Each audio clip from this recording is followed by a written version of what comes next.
নমস্কার বন্ধুরা, আমাদের চ্যানেলে স্বাগতম। ডিএ নিয়ে একটি গুরুত্বপূর্ণ আপডেট। তো বন্ধুরা, ডিএ নিয়ে এই মুহূর্তে গুরুত্বপূর্ণ আপডেটটি হচ্ছে ডিএ সমস্যা মিটবে কবে, অন্য রাজ্যের উদাহরণ টেনে আসা এই রাজ্যের কর্মীরা। তো বন্ধুরা, ডিএ সংক্রান্ত আপডেটটি নিয়ে স্টেপ বাই স্টেপ আলোচনা করব। তো অবশ্যই আপনারা ভিডিওটি স্কিপ না করে অবশ্যই পুরোটা দেখবেন। তো তার আগে বলে রাখি, যে সকল বন্ধুরা আমাদের চ্যানেলে নতুন, আমাদের চ্যানেলটির পাশে সাবস্ক্রাইব করার পর পাশে যে বেল আইকন সেটিও প্রেস করবেন। লেটেস্ট ভিডিও আপডেটগুলি সবার আগে পেয়ে যাবেন। দেখে নেব আজকে ডিএ সংক্রান্ত গুরুত্বপূর্ণ আপডেটটি। রাজ্য সরকারের সাথে সরকারি কর্মীদের ডিএ নিয়ে সমস্যা দীর্ঘদিনের। সেটা শুধু তৃণমূল সরকারের সাথে না, এর আগে বাম সরকারের সাথেও এই সমস্যা দেখা দিয়েছে। তবে মমতা সরকার আসার পর এই সমস্যা আরও বেড়ে গিয়েছে। আর এই সমস্যা বাড়ার পিছনে রয়েছে বিভিন্ন কারণ।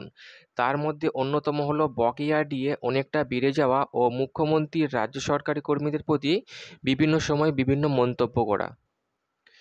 ডিএ নিয়ে এই সরকারি আমলে সরকারি কর্মীদের আন্দোলন আরও জোরদার হয়েছে। রাস্তায় নেমে আন্দোলন করতে দেখা গিয়েছে কর্মীদের, এমনকি অনশন পর্যন্ত করেছেন কর্মী সংগঠনগুলি। কিন্তু সেভাবে কাজের কাজ কিছু হয়নি।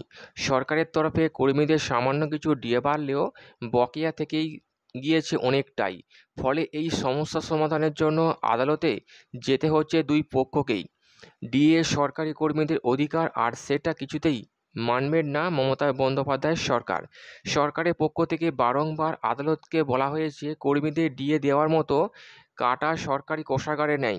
তাহলে কি হবে? কারণ কেন্দ্রীয় সরকারের কর্মীদের ক্ষেত্রে রাজ্য সরকারি কর্মীদের ডিএর ফারাক এখন অনেকটাই বেড়ে গিয়েছে।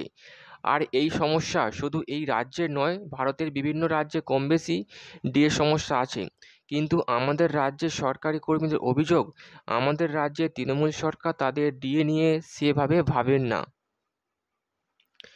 যেমন ভাবছে মধ্যপ্রদেশ সরকার। এখানে প্রশ্ন উঠছে, কি এমন করেছে এই রাজ্যের সরকার? খবরে প্রকাশ, মধ্যপ্রদেশ সরকার তার রাজ্যের সরকারি কর্মীদের বকেয়া ডিএ কিস্তির মাধ্যমে দেওয়ার কথা ভাবছেন, যা ওই রাজ্যের কর্মীদের ডিএ নিয়ে চিন্তা অনেকটাই দূর করেছে। কিন্তু আমাদের রাজ্যে সেরকম কোনো চিন্তা সরকার করছেন কি? আন্দোলনরত সরকারি কর্মী সংগঠন দাবি করেছেন, না, সেরকম কোনো চিন্তা মমতা বন্দ্যোপাধ্যায়ের মাথায় ঘুরছে না।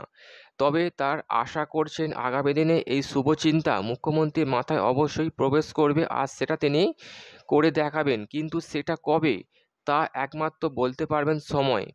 আর তাই রাজ্যের কয়েক লক্ষ সরকারি কর্মী সেই সময়ের দিকেই তাকিয়ে চাতকের মতো বসে আছে রাজপথে।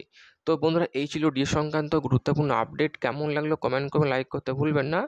ডিএ সংক্রান্ত পরবর্তী আপডেট পাওয়ার জন্য আমাদের চ্যানেলটিকে সাবস্ক্রাইব করে রাখবেন। থ্যাংক ইউ বন্ধুরা ভিডিও দেখার জন্য।